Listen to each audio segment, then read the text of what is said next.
ফাতেমা কি বলবো মনের বেদনা ফাতেমা এদিকে লক্ষ্য করলাম ওদিকে লক্ষ্য করলাম ফাতেমা কিন্তু আমি কোথাও আমি কিছু পয়সা দেখতে পেলাম না ফাতেমা ও ফাতেমা আমি যে তোমাকে চারখানা কমলা কিনে দেব রে ফাতেমা আমার কাছে এরকম কোনো পয়সা করি নাই ফাতেমা হযরতে ফাতেমা কান্না করতে করতে স্বামীকে বলে স্বামী গো ও আমার মাতার মনি আপনি কোনো চিন্তাধারা করবেন না গো স্বামী ও আমার স্বামী গো আপনি কোনো চিন্তাধারা করবেন না গো স্বামী আমার কমলা লাগবে না গো স্বামী হযরতে আলী বলে ফাতেমা তুমিও কোনো চিন্তা করিও না ফাতেমা আমি তোমাকে কমলা নিয়ে এসে খিলাবো দেখেন দেখেন মুসলমান হযরতে আলী সঙ্গে সঙ্গে বাড়ির মধ্যে হযরতে আলীর একটা চাদর মোবারক ছিল রে মা ও বেরাদার ওই চাদরখানা নিয়ে আলী বাজারের দিকে রওনা হলো জোরে বলুন আরে একটু জোরে বলুন হযরতে আলী ওই চাদরখানা নিয়ে বাজারের দিকে বাবা রওনা হয়ে গেল ওই বাজারে গিয়ে হযরতে আলী জানো বাবা কাকে না বলে কে আছে আমার চাদরখানা নিবে কেউ নাই না মুসলমান দূর থেকে একটা লোক দেখতে আজ হযরতে আলী একটা চাদর বিক্রি করার জন্য এসেছে ও মুসলমান হযরতে আলী চট করে চলে গেল আর যাওয়ার পরে বলে বলো এই চাদরের দাম কত রাখা হয়েছে বলো কত দিরহাম নেবে বলো হযরতে আলী বলে শুনে নাও এই চাদর বিক্রি করে আমি সংসার চালাবো না মাত্র চারখানা কমলা নিব রে আর চারখানা কমলা নিলে আমার হয়ে যাবে ও মুসলমান হযরতে আলী ওই চারখানা কমলার দাম নিয়ে নিল আর নেওয়ার পরে জানো বাবা চাদরখানা বিক্রি করে দিল এবার বিক্রি করে দেওয়ার পরে এবার হযরতে আলী বেরাদার কমলা নিয়ে জানো বাবা চলতেছে বাড়ির দিকে আমার আল্লাহ বলে ও জিবরিল আর দেরি করিও না রে জিবরিল তাড়াতাড়ি করে আলীর সামনে পৌঁছে যাও রে জিবরিল ওরে জিবরিল রে দেখো দেখো দেখো আলীর মারতাবা কি আছে রে জিবরিল ওরে জিবরিল দেখো দেখো আলীর শান কি আছে জিবরিল তুমি এখনই দেখতে পাবে রে জিবরিল ওরে জিবরিল চলে যাও তুমি আলীর সামনে চলে যাও ও মুসলমান হযরতে জিবরিল জানো বাবা চট করে আলীর সামনে ভিক্ষুক শেষে ভিক্ষুক বেশে পৌঁছে গেল বলে হুজুর গো আমি একটা ভিক্ষুক গো হুজুর আজ থেকে কয়েক দিনে হয়ে গেল আমি কোনো খাদ্য খাবার খাইনি গো হুজুর হুজুর গো খিদের জ্বালাতে আমার পেট বড় যেন অঙ্কা করে হুজুর গো আমার বড় খিদা লেগেছে বড় চটপট করে গো হুজুর আপনি যদি আমাকে কিছু খাদ্য দিয়ে দিতেন আমি বড় খুশি হয়ে যেতাম হযরতে আলী মুসলমান মনে মনে চিন্তা করে যদি আমি কমলা দিয়ে দেই হযরতে ফাতেমা বাড়িতে অনাহারে আছে আরে যদি আমি কমলা না দেই হয়তো আল্লাহ আমাকে maaf করবে না সরে বলুন আমাদের খাদ্য থাকার পরও আমরা মানুষকে বলি নাই কি বলে নাই বলি মুসলমান হযরতে আলী বেরাদার দুখানা কমলা দিয়ে দিল আর বলে আব্বা জান আমার ঝোলাতে দুটো আছে হযরতে জিবরিল দুটো কমলা নিয়ে বাবা চলে গেলেন। আমার আল্লাহ বলে জিবরিল উল্টো দিক থেকে ঘুরে আবার তুমি আলীর কাছে যাও। এ মুসলমান হযরতে আলীর কাছে আবার হযরতে জিবরিল পৌঁছে গেল। মুসলমান বলে হুজুর আমি বড় খিদাতে আছি হুজুর, যদি আপনি আমাকে কিছু খাদ্য দিতেন আমি বড় খুশি হয়ে যেতাম। ঈমানদার কাকে বলেন দেখেন বেরাদার,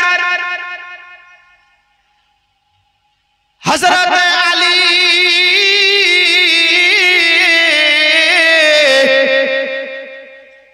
সঙ্গে সঙ্গে দুটো কমলাও বেরাদার বের করে ভিক্ষুককে দান করে দিল। আলী বলেন আল্লাহ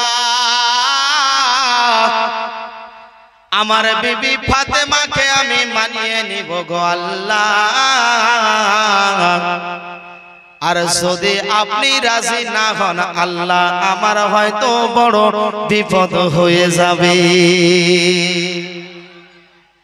এ মুসলমান ঈমানদার দেখেন হযরত ফাতেমা বাড়িতে অজর নয়নে খিদের জ্বালাতে কান্না করতেছে। আলী খাবার নিয়ে আসবে আমি খাবো, কিন্তু রাস্তার মধ্যে আলীর সঙ্গে যেন বাবা পরীক্ষা চলতেছে। আমার আল্লাহ বলে জিবরিল দেখো দেখো আমার আলী আজকেও পাস করে দিয়েছে। ওরে জিবরিল আর দেরি করিও না, আর দেরি করিও না, তুমি জান্নাত থেকে খাবার নিয়ে গিয়ে হযরতে ফাতেমার বাড়িতে পৌঁছে দিয়ে দাও। আর রাস্তার মধ্যে যদি খাবারটা না দিত তাহলে জান্নাতি খাবার আসতো? কি বলেন আসতো কি? এই নবী মুস্তাফার স্টেজে কসম খোদা এগুলো দান কখনো ফুরাবে না। এই নবী মুস্তাফার স্টেজে আসতে একটা টাকা দান করে রেখে যাবেন, কাল হাসরের ময়দানে এই টাকার মার্তাবা আপনি নিশ্চয়ই বুঝতে পারবেন। কি করতেছেন জীবনে বলেন? নামাজ নাই, রোজা নাই, কি ঠিক না বলেন? নিজের ছেলের জন্য মাথার ঘাম পাতায় ফেলাচ্ছেন বেরাদার। আজকে মরে দেখেন আপনার দেহটা 2 ঘন্টাও আর ওই ঘরে রাখবেন না, সঙ্গে সঙ্গে বের করে দিয়ে চলে আসবে। কি লাভ হচ্ছে? কিছু বল, কোনো লাভ হচ্ছে? কোনো লাভ হচ্ছে না। এই জন্য বলি মুসলমান বেরাদার এখনো সময় আছে, মরার আগে নিজের কিছু পুঞ্জি করে নিয়ে যান, এটাই আপনার লাভবান হয়ে যাবেন। বলুন সুবহানাল্লাহ। ওরে নবী ছাড়া আল্লাহ পাবি না রে দিওয়ানা, ওলি ছাড়া রাসূল মিলবে না, আর নবী ছাড়া আল্লাহ পাবি না রে দিওয়ানা, আরে নবী ছাড়া আল্লাহ মিলবে না। আরে আগে যাও আমার নবীর দারে, গোলাম ঘর নত শিরে, নবী দেবেন আল্লাহর ঠিকানা রে দিওয়ানা, নবী ছাড়া আল্লাহ পাবি না, আরে ওলি ছাড়া রাসূল মিলবে না রে দিওয়ানা, আরে নবী ছাড়া আল্লাহ পাবি না। জোরে বলুন সুবহানাল্লাহ। আরে দুনিয়া চাই খোদাকে পেতে, খোদা চাই রাসূলকে পেতে, ভেবে তত বুঝা যাবে না রে দিওয়ানা, নবী ছাড়া আল্লাহ মিলবে না। জিবরিল বলে আমার নবীর দারে দেখলাম কত পাইগাম বারে, নবী আপনার মতন একটাও হইল না রে দিওয়ানা, নবী ছাড়া আল্লাহ মিলবে না। জোরে বলুন সুবহানাল্লাহ। আব্দুল ওয়াহাবের আম্মা বলে বেটা আব্দুল ওয়াহাব রে আমি আম্মা জান এই জন্য কান্না করি রে বেটা ওরে আমার লাল রে শুনে নাও শুনে নাও শুনে নাও আমি এই জন্য কান্না করি রে বেটা ওরে আমার লাল রে আজকে যদি তোমার বাবা বেঁচে থাকতো রে বেটা আমি তোমার বাবাকে কারবালার জমিনে পাঠাতাম আব্দুল ওয়াহাব বলে আম্মা ও আমার দরদিনী মা তুমি কোনো চিন্তা করিও না রে মা আমার নবীর নওয়াজা যাওয়ার আগে আগে আমি আব্দুল ওয়াহাব কারবালার জমিনে যাব ওরে আম্মা জান গো তুমি কোনো চিন্তা করিও না গো আম্মা তুমি কোনো কান্না করিও না 18 বছরের যুবক রে আব্দুল ওয়াহাব জানো বাবা জানো একটা ডালকে বাঁধে নিল তলোয়ার নিয়ে নিল নিজের বিবির কাছে গিয়ে বলে বিবি রে তুমি আমাকে মাফ করে দাও রে বিবি ওরে বিবি রে আমি তোমার মনের আশা আকাঙ্ক্ষা পূর্ণ করতে পারলাম না রে বিবি ওরে বিবি রে তুমি আমাকে ক্ষমা করে দিও তোমাদের মতন যদি বেটি হতো রে মা গব করে স্বামীর হাতটা ধরে নিত আরে বলতো আমি যেতে দিব না আমি পাঠাবো না কিন্তু দেখেন বিবি জান্নাতি ছিল স্বামীর হাতটা ধরে ধরে ধরে ধরে ধরে ধরে বলে স্বামী গো শুনে নাও গো স্বামী ও আমার মাতার মনি নয়নের তারা শুনে নাও আমি তোমাকে তো মাফ করব না আর মাফ করব তো করব আমার কানে যখন আওয়াজ আসবে আমার স্বামী কারবালার জমিনে শহীদ হয়েছে আমার কানে যখন খবর পৌঁছে যাবে স্বামী আমি তোমাকে ক্ষমা করে দিব আর আপনাদের বিবি হলে আঁচলায় ঢুকে নিত আঁচলা পাতিয়ে ঢুকে নিত স্বামী তুমি আমার জান তুমি আমার প্রাণ তোমাকে ছাড়া আমি বাঁচবো না বলতো না বলেন একদম বলতো কিন্তু একটা দিন পরীক্ষা করে দেখবেন একটা দিন পরীক্ষা করে দেখবেন কিরকম বলেন তো এরা ভালোর ভালো খারাপের খারাপ এরা মারতেও পারে বাঁচাতেও পারে যদি চাই যে একটা ছেলের জিন্দেগিটা মাথার চুল থেকে নিয়ে বুড়ো নখের নখ আঙ্গুল পর্যন্ত শেষ করে দেব 10 দিন সময় নিবেন একদম খতম করে দিবে এই যুবক আর এদের জন্য আমরা কি আবার গলায় দড়ি দেই কি আবার রেল লাইনে কাল্লা দেই কি আবার বিষ খাই কি হয়েছে বাবা বলে টুট গিয়া ছুটে গেছে কি তাই না বলেন কিন্তু লাভ কি আছে বলে কারণ এরা খেতে জানে দিতে জানে না এ বলবে মৌলভী সাহেব আপনি আমাদেরকে গাল দিচ্ছেন কিন্তু না হক যেটা ঠিক বলেন কারণ ও মা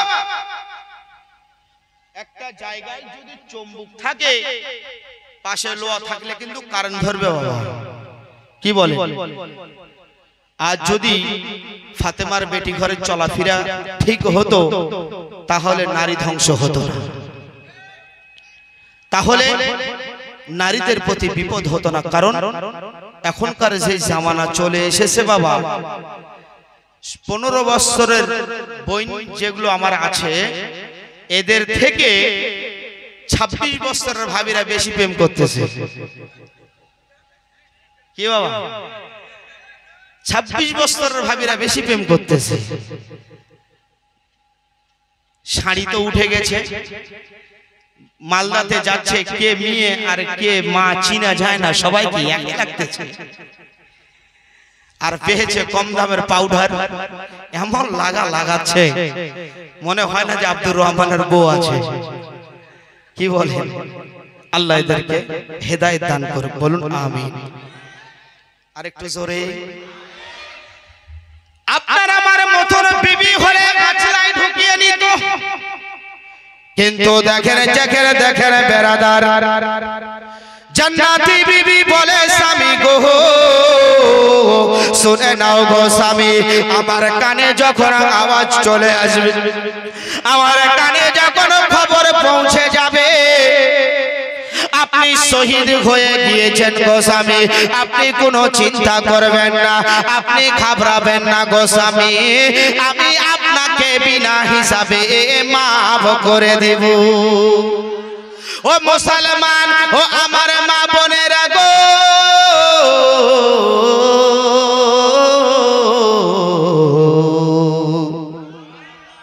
হযরত ব্রাদার আব্দুল ওয়াহাব খুশি হয়ে গেল, আব্দুল ওয়াহাব খুশি হয়ে আত্মহারা হয়ে গেল, যেন বাবা আনন্দিত হয়ে গেল।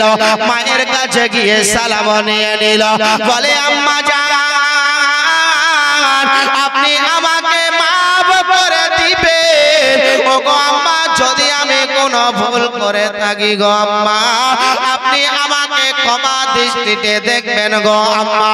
ও মুসলমান, দরদিনী মা মুসাল্লা বিছিয়ে দিয়ে শুধু একটাই, শুধু আল্লাহ তাআলার দরবারে যাবে। ও গো রব্বুল আলামিন, ও গো আল্লাহ, আমার সন্তানটার হেফাজত করিও গো আল্লাহ। আব্দুল ওয়াহাব বেরাদার কারবালার জমিনে গিয়ে যেন বাবা তলোয়ারকে লটকাচ্ছে, বেরাদার তলোয়ারকে ঘোরাচ্ছে, বলে এই এজিদের লোকেরা আসো আসো আসো, ইবনে দলের লোকেরা চলে আসো, তোমরা যুদ্ধের জন্য চলে আসো। বাবা একটা লোক তলোয়ার নিয়ে দাঁড়িয়ে গেল, দাঁড়িয়ে যাওয়ার পরে বলে এই আমি এসেছি আব্দুল ওয়াহাব রে, মারো আমাকে মারো। আব্দুল ওয়াহাব বলে না না, আমরা নবী মুস্তাফার গোলাম আছি, আমরা কোনোদিন আগে ভুল করব না, আমরা আগে ভুল করব না। আর যদি আমাদেরকে কেউ টাচ করে দেয়, কসম খোদার আমি তাদেরকে ছাড়ব না। কারণ হলো আমি যদি আজকে তোমাকে আগে আঘাত করি, কাল হাসরের ময়দানে আমার আল্লাহ বলবে হাবিবি রে, তোমার উম্মত তো আগে গিয়ে তাকে দোষ করেছিল, আগে গিয়ে তাকে টাচ করেছিল, সেই দিন আমার নবী মুস্তাফা উত্তর দিতে পারবেন না। যার কারণে আমরা আগে কারো ক্ষতি করি না, আমরা নবীকে মাননেওয়ালা, আমরা হোসাইনকে মাননেওয়ালা, বলকে আমরা কারো আগে ক্ষতি করি না, আর যারা আমাদের ক্ষতি করে তাদেরকে ছাড়ি না। উঠালো তলোয়ার, মেরে দিল আব্দুল ওয়াহাবকে। আব্দুল ওয়াহাব নিজের ঢাল দিয়ে বেরাদার একটা তলোয়ারের আঘাতকে আটক করলো, বলে আর ছাড়বো না, এবার লাইসেন্স হয়ে গিয়েছে, এবার তোমাকে আর ছাড়বো না। এবার মুসলমান, ও দরদিনী মা, এবার তলোয়ার চালাতে আরম্ভ করে দিল আব্দুল ওয়াহাব। একজন আসলো, তার বেরাদার গর্দানকে কেটে দিল, ছাঁটাই করে দিল, আর একজন আসলো, তাকে মেরে দিল। এইভাবে করতে করতে বেরাদার ইসলাম কোন রাওয়ায়াতের মধ্যে 21 খানা লিখেছে, কোন রাওয়ায়াতের মধ্যে 40 খানা লেগেছে। ও মুসলমান, এইভাবে কত লোক হয়ে গেল। দেখেন বেরাদার, এজিদের কোন লোক আরো জানো বাবা ভয়তে নামে না। নীলা আকাশ আজ লাল হইল, যেন রক্তেরি বরণ। নীলা আকাশ লাল হইল, যেন রক্তেরি বরণ। শোনাবো মুসলমান, এবার দেখেন বেরাদার, এজিদের কোন লোক আর কাছে না। আব্দুল ওয়াহাব বলে তোমরা একটু পরামর্শ করে নাও, তোমরা একটু কানাকানি করো, কে নামবে। তার এই ফাঁকে আমি চট করে গিয়ে আমার মায়ের মুখখানা দেখে আসবো। কারণ হলো শুনে নেন নবী মুস্তাফার হাদিস, একদিন দয়ার নবী মায়ার নবী দো জাহানের নবী সমস্ত সাহাবে রাসূলদেরকে নিয়ে বসে আছেন। হাদিস পাকের কথা বেরাদার, আমার মায়ার নবী বলে, ও আমার সাহাবারা, তোমরা এখান থেকে উঠে গিয়ে বাড়িতে পৌঁছে যাও। বাড়িতে গিয়ে তোমাদের মায়ে বাবার কদমে চুম্বন দিয়ে দাও, তোমাদের জান্নাতের চৌকাঠে চুম্বন দেওয়া হবে। কি বলবো মনের বেদনা, এক এক করে সমস্ত সাহাবে রাসূলরা উঠে চলে গেল। এবার যাওয়ার পরে একটা সাহাবে রাসূল বসে বসে কান্না করে আর বলে, নবী গো, কি বলবো মনের বেদনা, আমি আপনার দরবার থেকে উঠে যাব না গো নবী। কারণ হলো এই দুনিয়ার জমিনে আমার মা বাবা যেন বেঁচে নাই। আমি কোথায় গিয়ে সালাম দেব গো নবী? ইয়া রাসূলুল্লাহ, আমার মাও নাই, আমার বাবাও নাই। আমার দয়ার নবী মুস্তাফা কান্না শুরু করে দিল। কারণ আমার দয়ার নবী মুস্তাফার কাছে যদি কেউ এসে এতিমের গল্প শোনায়, আমার মুস্তাফা সঙ্গে সঙ্গে দু চোখের পানি ঝরঝর করে কান্না করতেন। বলুন সুবহানাল্লাহ। আমার দয়ার নবী মুস্তাফা ঝরঝর করে দু চোখের পানি ফেলতেন আর কান্না করতেন। কারণ আমার মুস্তাফা বাবার আদর পায়নি, মার আদর পায়নি। বলুন সুবহানাল্লাহ। এ মুসলমান বেরাদার, আমার দয়ার নবী মায়ার নবী বড় এতিম ছিল রে মা। দয়ার নবী সঙ্গে সঙ্গে সাহাবে রাসূলকে সিনার মধ্যে লাগিয়ে নিল আর বলে, যাও তোমার বাবার কবরে গিয়ে চুম্বন দাও, তোমার জন্য জান্নাতের চৌকাঠে চুম্বন দেওয়া হয়ে যাবে। বলে, ইয়া রাসূলুল্লাহ, ইয়া হাবিবাল্লাহ, নবী গো, কি বলবো মনের বেদনা, আমার বাবার কবর কোনটা আমি জানি না, আমার মায়ের কবর কোনটা আমি জানি না। ইয়া রাসূলুল্লাহ, নবী গো, আপনি বলে দেন কি করব গো নবী? আমার নবী বলে, তোমার বাড়িতে গিয়ে তোমার আঙিনার মধ্যে একটা দাগ লাগিয়ে দাও আর তোমার বাবাকে নিশানি করে ওই দাগ লাগাও, তোমার মাকে নিশানি করে দাগ লাগিয়ে দাও আর ওই দাগের মাঝখানে চুম্বন দাও, তোমার জন্য জান্নাতের চৌকাঠে চুম্বন দেওয়া হয়ে যাবে। দেখেন বাবা মায়ের মর্যাদা কত আছে, তাই না বলেন? এই জন্য কবি লিখেছে, হে মাহের কান্দন